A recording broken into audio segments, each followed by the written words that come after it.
കനത്ത മഴയെ തുടർന്ന് കാസർഗോഡ് കരിന്തളത്ത് വീട് തകർന്നു. വീട്ടിൽ ആളില്ലാത്തതിനാൽ വൻ അപകടം ഒഴിവായി. പാലക്കാട് അട്ടപ്പാടിയിൽ വൻമരം കടപുഴകി വീണ് 3 വൈദ്യുതി പോസ്റ്റുകൾ തകർന്നിട്ടുണ്ട്. തിരുവനന്തപുരം നഗരത്തിൽ ചാല മാർക്കറ്റിൽ ഉൾപ്പെടെ വിവിധയിടങ്ങളിൽ വെള്ളം കയറി. അതിതീവ്ര മഴ മുന്നറിയിപ്പിന്റെ പശ്ചാത്തലത്തിൽ കോട്ടയം ജില്ലയിൽ ഖനനം നിരോധിച്ചിട്ടുണ്ട്. ഇടുക്കി ജില്ലയിലെ മലയോര മേഖലയിലേക്കുള്ള രാത്രി യാത്രയ്ക്കും നിരോധനം ഏർപ്പെടുത്തിയിട്ടുണ്ട്.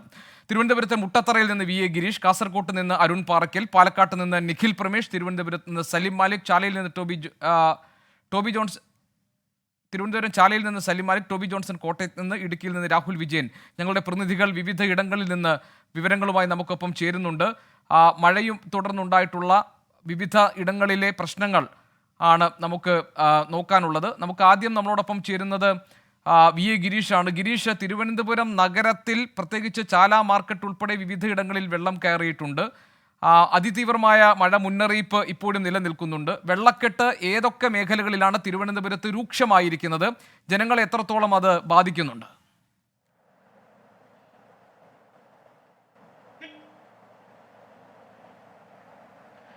ഗോപികൃഷ്ണൻ, തിരുവനന്തപുരത്തെ താഴ്ന്ന പ്രദേശങ്ങളിലൊക്കെ വെള്ളം കയറിയ അവസ്ഥയായിരുന്നു രാവിലെ. ഇന്നലെ രാത്രി പെയ്ത ഒറ്റ രാത്രി പെയ്ത ഒരു മഴയിലാണ് ഇത്തരത്തിൽ വെള്ളക്കെട്ടുകൾ ഈ താഴ്ന്ന പ്രദേശങ്ങളിൽ ഉണ്ടായത് എന്നുള്ളതാണ്. ഇതിൽ ഏറ്റവും പ്രധാനമായിട്ടുള്ളത് ചാലയിലും അതോടൊപ്പം മുട്ടത്തറ ഭാഗത്തുമാണ്. ഇപ്പോൾ ഞാൻ നിൽക്കുന്നത് മുട്ടത്തറ, അതായത് മണക്കാട് നിന്ന് മുട്ടത്തറയിലേക്ക് കയറുന്ന ബൈപ്പാസിൻ്റെ റോഡാണ്. ഈ റോഡ് ഇന്നലെ രാത്രി പെയ്ത മഴയിൽ മുങ്ങുന്ന ഒരു സാഹചര്യം, അതോടൊപ്പം റോഡിന് ഇരുവശമുള്ള വീടുകളിൽ വെള്ളം കയറുന്ന ഒരു സാഹചര്യം കൂടി ഉണ്ടായി. രാവിലെ ജനങ്ങൾക്ക് പുറത്തേക്ക് ഇറങ്ങാൻ പോലും പറ്റാത്ത ഒരു സാഹചര്യമായിരുന്നു.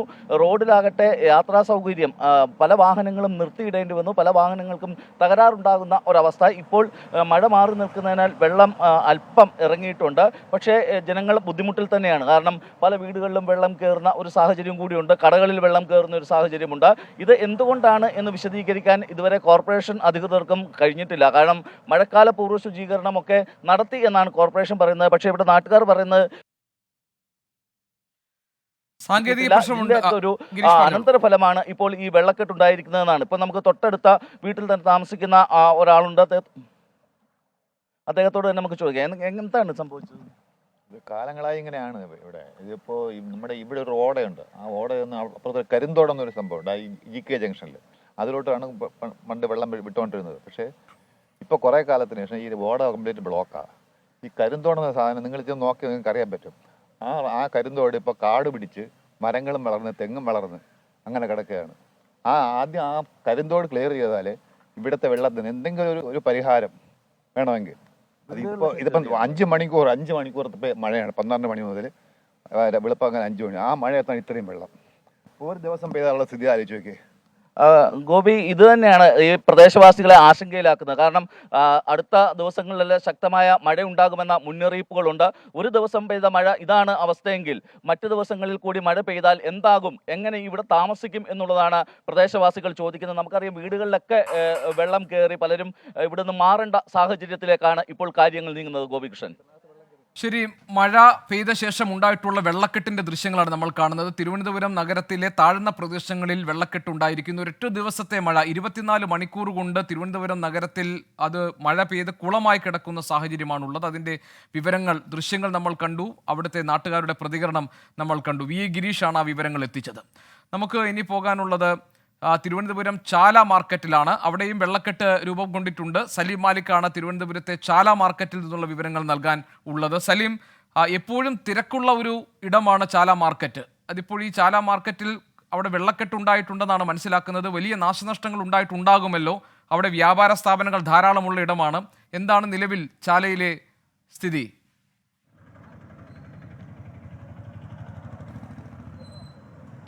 ഗോപി, ഈ ചാല മാർക്കറ്റിൽ, ചാലയ്ക്ക് അകത്തുള്ള കടകളിൽ പുലർച്ചെ രാവിലെ ഇന്നലെ രാത്രി പെയ്ത മഴയിൽ വെള്ളം കയറിയിരുന്നു. ഞാനിപ്പോൾ നിൽക്കുന്നത് ചാലയ്ക്കും മണക്കാടിനും ഇടയിൽ അട്ടക്കുളങ്ങരയിലാണ് നിൽക്കുന്നത്. ഞാൻ ഈ നിൽക്കുന്ന ഈ റോഡിൻ്റെ 2 വശത്തുമായുള്ള 2 ഇട റോഡുകളുണ്ട്. ആ ഇട റോഡുകൾ പൂർണ്ണമായും വെള്ളത്തിലായിരിക്കുന്ന ഒരു സാഹചര്യമാണ്. നമ്മളിപ്പോൾ ദൃശ്യങ്ങളിൽ കാണുന്നത് ഇവിടെ നിന്ന് അട്ടക്കുളങ്ങരയിൽ നിന്ന് ചാല മാർക്കറ്റിലേക്ക് പോകുന്ന റോഡാണ്. ആ റോഡിലാണ് ഈ വെള്ളം കയറി കിടക്കുന്നത് എന്ന് മാത്രമല്ല, അത് മുഴുവൻ അഴുക്ക് വെള്ളമാണ്. അതുവഴി വേണം ഇപ്പോൾ നാട്ടുകാർ, നമ്മുടെ ദൃശ്യങ്ങളിൽ നിന്ന് തന്നെ കാണാൻ കഴിയും, ഈ ഈ നാട്ടുകാരൊക്കെ ചാലയിലേക്ക് പോകുന്ന ആ വെള്ളത്തിലൂടെ നടന്ന് ആണ് പോകുന്നത്. വലിയ രോഗവ്യാപനത്തിന് ഉൾപ്പെടെ കാരണമായേക്കാവുന്ന വിധത്തിൽ ഉള്ള മലിനജലമാണ് അവിടെ ഉള്ളത്. ആ ദൃശ്യങ്ങൾ നമ്മൾ പാൻ ചെയ്ത് അടുത്ത വഴിയിലേക്ക് മണക്കാട് പോകുന്ന വഴിയിലേക്ക് കാണിച്ചാലും ഇതിനേക്കാൾ വലിയ വെള്ളക്കെട്ട് അവിടെ നമുക്ക് കാണാൻ കഴിയും. ആ ദൃശ്യങ്ങൾ കൂടി നമുക്ക് പോകാം. ഇപ്പോൾ ഒരു ബൈക്കൊക്കെ അതുവഴി പോകുന്നുണ്ട്. ഈ റോഡ് ഇത് മണക്കാടേക്ക് പോകുന്ന റോഡാണ്. ഈ അട്ടക്കുളങ്ങരയിൽ നിന്ന് മണക്കാടേക്ക് പോകുന്ന റോഡ് ഇതും ഇപ്പോൾ വെള്ളക്കെട്ടിലാണുള്ളത്. ഇതിൽ പ്രധാനപ്പെട്ട കാര്യം ഇത്തരത്തിലൊരു വെള്ളക്കെട്ട് ഉണ്ടാകാനുള്ള കാരണം ഇവിടെ നവീകരണ പ്രവർത്തനങ്ങൾ നടക്കുന്നു എന്നുള്ളതാണ്. നഗരത്തെ സംബന്ധിച്ചിടത്തോളം തിരുവനന്തപുരം നഗരത്തിൽ ഇനിയുള്ള ദിവസങ്ങളിൽ നേരിടാൻ പോകുന്ന ഏറ്റവും വലിയ പ്രതിസന്ധി അത് തന്നെയാണ്. കാരണം ആ നിലയിലുള്ള നവീകരണ പ്രവർത്തനങ്ങൾ മഴക്കാലത്തിന് മുൻപ് പൂർത്തിയാക്കാൻ നഗരസഭയ്ക്ക് കഴിഞ്ഞിട്ടില്ല എന്നുള്ളതാണ്. ഇതിൽ ഏറ്റവും കൂടുതൽ ഇത് ഈ ഡ്രെയിനേജ് വെള്ളം ഉൾപ്പെടെ ഇവിടെ വരുന്നത് കൊണ്ട് തന്നെ വലിയ രോഗവ്യാപനത്തിനുൾപ്പെടെ സാധ്യതയുമുണ്ട്. ഞാൻ ഇപ്പോൾ നിൽക്കുന്ന ഈ സ്ഥലം ഉൾപ്പെടെ ഇന്ന് രാവിലെ വെള്ളമുണ്ടായിരുന്ന സ്ഥലമാണ്. പക്ഷേ രാവിലെ മുതൽ അത്യാവശ്യം നല്ല വെയിൽ അടിക്കുന്നത് കൊണ്ട് തന്നെ ആ വെള്ളം ഇറങ്ങി തുടങ്ങിയിട്ടുണ്ട്. തിരുവനന്തപുരം നഗരത്തിന്റെ വിവിധ മേഖലകളിലൊക്കെ നഗരത്തിൽ പ്രത്യേകിച്ച് തമ്പാനൂർ മേഖലയിൽ അതോടൊപ്പം തന്നെ കിഴക്കേക്കോട്ടയിലൊക്കെ സാധാരണ നിലയിൽ പണ്ടൊക്കെ തന്നെ വെള്ളം ഒരു മഴ പെയ്താൽ വെള്ളം ഉണ്ടാവുന്ന സാഹചര്യമാണ്. അത് പറയട്ടെ, നാട്ടുകാർ പറയട്ടെ. വെള്ളമുള്ളതാണ് ഇത്. നമ്മളെ യമുന നഗര കുരിയാത്തി സാധാരണ എപ്പോഴും വെള്ളം വന്നാലും രണ്ട് സൈഡ് നല്ല വെള്ളം പൊങ്ങണതാണ്. എപ്പോഴും വെള്ളത്തിൻ്റെ ഇവിടെ രണ്ട് സൈഡും റോഡിൻ്റെ ഇതാണ്. ഇത് എത്ര സമയം എടുക്കും ഈ വെള്ളം ഇറങ്ങിപ്പോകാൻ പറ്റിപ്പോകാൻ? ഇറങ്ങിപ്പോകാന്ന് പറഞ്ഞാൽ ഇതിപ്പോൾ ഇന്നലെ രാവിലെ 5 മണി രാവിലെ 4 മണി തൊട്ട് ഈ സമയം വരെ വെള്ളം സകലപ്പം പറ്റിയിട്ടുണ്ട്. ഇനി ഒരു 2-3 മണിക്കൂർ പോലെ ഇതേ വെയിലടിച്ചാൽ സ്ഥലം കുറയും. അതല്ല, ഇനി വീണ്ടും ഒരു മഴയാണ് പെയ്യുന്നതെങ്കിൽ ഈ അട്ടക്കുളങ്ങര റോഡ് ഉൾപ്പെടെ വെള്ളത്തിലാവുന്നൊരു സ്ഥിതി ഉണ്ടാവും. ഉണ്ടാവും. ഇനി ഈ റോഡ് പണിയില്ലെങ്കിൽ ഉണ്ടാവാനുള്ള സാധ്യത ഉണ്ട്. ഗോപി, അങ്ങനെയാണ്. അതായത് ഈ റോഡിന്റെ പണി നടക്കുകയാണ്. ഈ റോഡിന്റെ പണി പൂർത്തീകരിച്ചില്ലെങ്കിൽ അത് ഇന്നത്തെ ദിവസം മാത്രമല്ല, ഈ സ്ഥലത്തിന്റെ മാത്രം കാര്യമല്ല, ഈ നഗരത്തിലുള്ള നിർമ്മാണ പ്രവർത്തനങ്ങൾ വേഗത്തിൽ പൂർത്തീകരിച്ചില്ലെങ്കിൽ ഈ മഴക്കാലത്ത് തിരുവനന്തപുരം നഗരം നേരിടാൻ പോകുന്ന ഏറ്റവും വലിയ പ്രതിസന്ധി ഈ നഗരത്തിന്റെ വിവിധ സ്ഥലങ്ങളിൽ നവീകരണ പ്രവർത്തനങ്ങൾ മൂലം നഗരം വെള്ളത്തിലാകുന്ന, അതും മലിനജലത്തിലാകുന്ന ഒരു സാഹചര്യമാണ് ഉണ്ടാകുന്നത്. വളരെ ഗൗരവമുള്ള വിഷയമാണ് സലിം മാലിക് റിപ്പോർട്ട് ചെയ്യുന്നത്. കാരണം അവിടെ നിർമ്മാണ പ്രവർത്തനങ്ങൾ നടക്കുകയാണ്, അത് പൂർത്തിയാക്കപ്പെട്ടിട്ടില്ല. മഴക്കാല പൂർവ്വ ശുചീകരണ പ്രവർത്തനങ്ങൾ തുടങ്ങിയിട്ടേ ഉള്ളൂ, അതെവിടെയും എത്തിയിട്ടില്ല. സ്വാഭാവികമായും വെള്ളക്കെട്ടുണ്ടാവുകയും മലിനജലം അതിനോട് ഇടകലർന്ന് ഒഴുകാനുള്ള സാഹചര്യമുണ്ട്. അത് സ്വാഭാവികമായും വലിയ രോഗങ്ങൾക്കൊക്കെ ഇടവരുത്താനുള്ള സാഹചര്യം ഉണ്ടാക്കും എന്നുള്ളതാണ് അതിലെ ഏറ്റവും അപകടകരമായ സാഹചര്യം. നാട്ടുകാർക്ക് ആ കാര്യത്തിൽ വലിയ പ്രതിഷേധമുണ്ട്. റോഡിന്റെ പണി കൃത്യമായി പൂർത്തിയാക്കിയില്ലെങ്കിൽ ഇനി വരുന്ന ശക്തമായ മഴയ്ക്ക് തിരുവനന്തപുരം നഗരം കുളമാകുമെന്ന് മാത്രമല്ല, അവിടെ രോഗവ്യാപന സാധ്യത കൂടുതലാവുകയും ചെയ്യും. പ്രത്യേകിച്ച് ഡ്രെയിനേജ് വെള്ളം കൂടി അതിനോട് കലർന്നു നിൽക്കുന്ന സാഹചര്യത്തിൽ. സലിം മാലിക്കാണ് വിവരങ്ങൾ നൽകിയത്. നമുക്കിനി പോകാനുള്ളത് കാസർഗോട്ട് നിന്നുള്ള വിവരങ്ങളിലേക്കാണ്. കാസർഗോട്ട് നിന്ന് ഞങ്ങളുടെ പ്രതിനിധി നമ്മളോടൊപ്പം ചേരുന്നുണ്ട്, അരുൺ പാറയ്ക്കൽ. അരുൺ, കാസർഗോഡ് കരിന്തളത്ത് നിന്നുള്ള വിവരമാണ് നമുക്ക് വേണ്ടത്. അവിടെ ഒരു വീട് തകർന്നു വീണിരിക്കുന്നു. ഭാഗ്യത്തിന് അവിടെ ആളുകൾ ഇല്ലാത്തത് കൊണ്ട് വലിയ അപകടം ഒഴിവായി. എന്താണ് സംഭവിച്ചത്?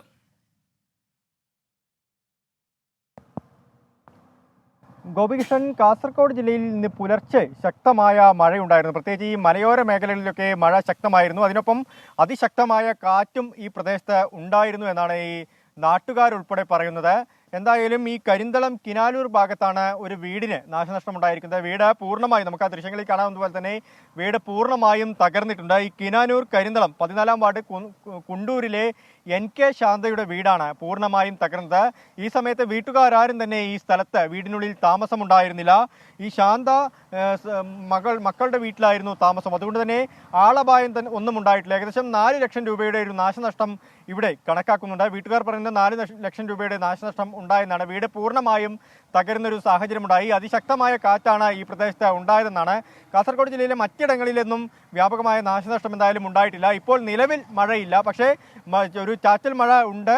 അത് വരുന്ന 1 മണിക്കൂറിനുള്ളിൽ മഴ ശക്തമാവാനുള്ള ഒരു സാധ്യതയും മഴക്കോളും നമുക്ക് കാണുന്നുണ്ട്. ഈ ദേശീയപാതയുടെ ഒരു പണി നടക്കുന്നതിനാൽ ആ പ്രദേശത്തെ വെള്ളക്കെട്ടും മറ്റു കാര്യങ്ങളുമൊക്കെ നാട്ടുകാർ പറയുന്നുണ്ട്. അതും അത്രത്തോളം ഒരു ശക്തമായ അവസ്ഥ, ഭീകരമായ അവസ്ഥയിലേക്ക് കടന്നിട്ടില്ല എന്ന് വേണം പറയാൻ. ഗോപികൃഷ്ണൻ.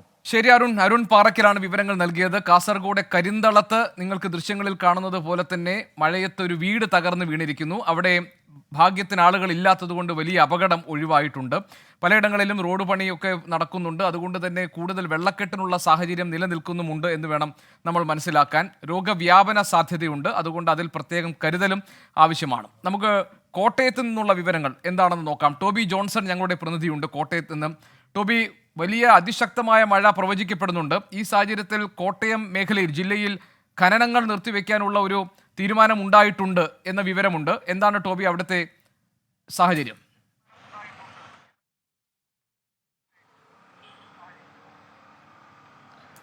ഗോപികൃഷ്ണൻ, റെഡ് അലേർട്ടിലേക്ക് ജില്ല എത്തിയിട്ടുണ്ട്. അതുകൊണ്ട് തന്നെ വലിയ ജാഗ്രതയാണ് ജില്ലാ ഭരണകൂടം പുലർത്തുന്നത്. പ്രത്യേകിച്ചും മലയോര മേഖലയിലാണ് മഴ ശക്തമായിട്ടുള്ളത്.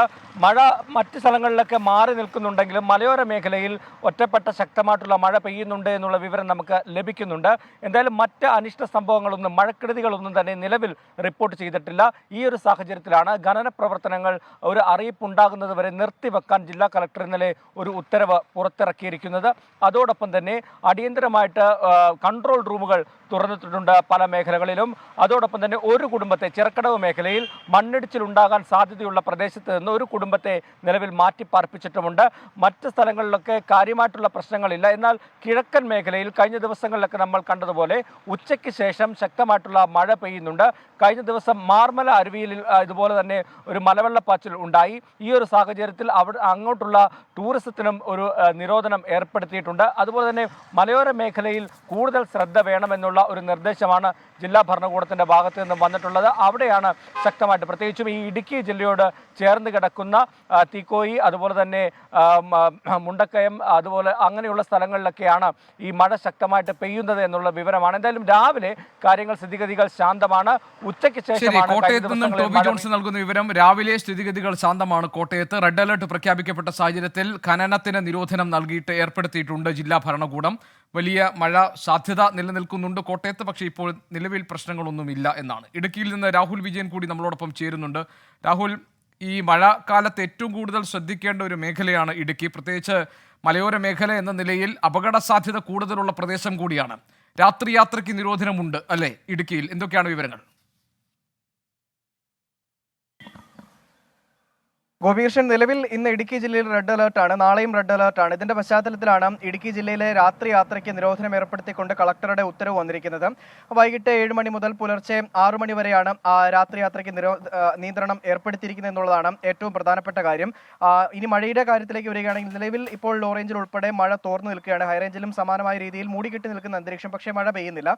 പക്ഷേ ഇന്ന് രാവിലെ 8 മണി വരെ അങ്ങനെ ആയിരുന്നില്ല. റെഡ് അലേർട്ടിന് സമാനമായിട്ടുള്ള രീതിയിൽ റെഡ് അലേർട്ട് പ്രഖ്യാപിച്ചിട്ടുണ്ട്. അതിന് സമാനമായിട്ടുള്ള രീതിയിൽ തന്നെ ശക്തമായ മഴ ഹൈറേഞ്ചിൽ പല ഭാഗങ്ങളിലും പെയ്തിരുന്നു. കട്ടപ്പന, നെടുങ്കണ്ടം, അതുപോലെ തന്നെ കരിമ്പൻ, ഈ പ്രദേശങ്ങളിലൊക്കെ അതിശക്തമായ മഴയായിരുന്നു എന്നുള്ളതാണ് നമുക്കറിയാൻ കഴിയുന്നത്. ഇതിൽ ഏറ്റവും പ്രധാനപ്പെട്ട കാര്യം, പല സ്ഥലങ്ങളിലും ഈ വഴിപണിയൊക്കെ നടക്കുന്നത് കൊണ്ട് ആ മണ്ണൊക്കെ ഇളക്കിയിട്ടിരിക്കുകയാണ്. അതുകൊണ്ട് തന്നെ ഗതാഗതം, യാത്രയൊക്കെ പല സ്ഥലത്തും ബുദ്ധിമുട്ടുണ്ടാക്കുന്നുണ്ട്. ചെളി കൂടിയിട്ട് വഴിയിലൂടെയുള്ള യാത്ര, കാൽനട പോലും ദുഷ്കരമാകുന്ന അവസ്ഥ പല പ്രദേശത്തും ഉണ്ട് എന്നുള്ളതാണ് ഏറ്റവും പ്രധാനപ്പെട്ട കാര്യമായി എടുത്തു പറയേണ്ടത്. മാത്രമല്ല വിനോദസഞ്ചാരികൾക്ക് കൃത്യമായിട്ടുള്ള നിർദ്ദേശങ്ങൾ കൊടുത്തിട്ടുണ്ട്. വെള്ളച്ചാട്ടം ഉൾപ്പെടെയുള്ള സ്ഥലങ്ങളിലേക്ക് അനാവശ്യമായി നിലവിൽ പോകരുത്, കാരണം മലവെള്ളപ്പാച്ചിലൊക്കെ ഉണ്ടാകാനുള്ള സാധ്യതയുണ്ട്. അത്തരം മുൻകരുതലുകൾ സ്വീകരിക്കണം. മാത്രമല്ല ഓഫ് റോഡ് ട്രക്കിംഗ് പൂർണ്ണമായിട്ടും നിരോധിച്ചിരിക്കുകയാണ്. റെഡ് അലർട്ടും ഓറഞ്ച് അലർട്ടും പിൻവലിച്ചതിന് ശേഷം മാത്രമായിരിക്കും ഈ നിയന്ത്രണങ്ങളിലൊക്കെ ഒരു മാറ്റം വരിക എന്നുള്ളതും ജില്ലാ കളക്ടറുടെ നിർദ്ദേശത്തിൽ കൃത്യമായി പറഞ്ഞിട്ടുണ്ട്. മാത്രമല്ല മണ്ണിടിച്ചിൽ, ഉരുൾപൊട്ടൽ സാധ്യത മേഖലകളിൽ ഉള്ളവരുടെ കൃത്യമായ കണക്കുകൾ ജില്ലാ ഭരണകൂടത്തിന്റെ കൈവശമുണ്ട്. നിലവിൽ ആരെയും മാറ്റി പാർപ്പിച്ചിട്ടൊന്നുമില്ല. ഏതെങ്കിലും അടിയന്തര സാഹചര്യം ഉണ്ടായാൽ അതിനുവേണ്ട എല്ലാ ക്രമീകരണങ്ങളും ഒരുക്കിയിട്ടുണ്ട്. ശരി, എല്ലാവിധ ക്രമീകരണങ്ങളും ഇടുക്കിയിൽ ഒരുക്കിയിട്ടുണ്ട്. മലയോര മേഖല എന്ന നിലയിൽ കനത്ത മഴ നിലനിൽക്കുന്ന സാഹചര്യത്തിലും റെഡ് അലർട്ട് പ്രഖ്യാപിച്ചിരിക്കുന്ന സാഹചര്യത്തിലും പ്രത്യേക സുരക്ഷാ ക്രമീകരണങ്ങൾ ഇടുക്കി ജില്ലയിൽ ഒരുക്കിയിട്ടുണ്ട്. BA Girish, Arun Paraykkal, Salim Malik, Toby Johnson, Rahul Vijayan ഞങ്ങളുടെ പ്രതിനിധികളാണ് കേരളത്തിന്റെ വിവിധ ജില്ലകളിൽ നിന്ന് ശക്തമായ മഴയുടെ സാഹചര്യത്തിൽ അവിടെ നിന്നുള്ള സ്ഥിതിഗതികൾ നമ്മളോട് വിവരിച്ചത്.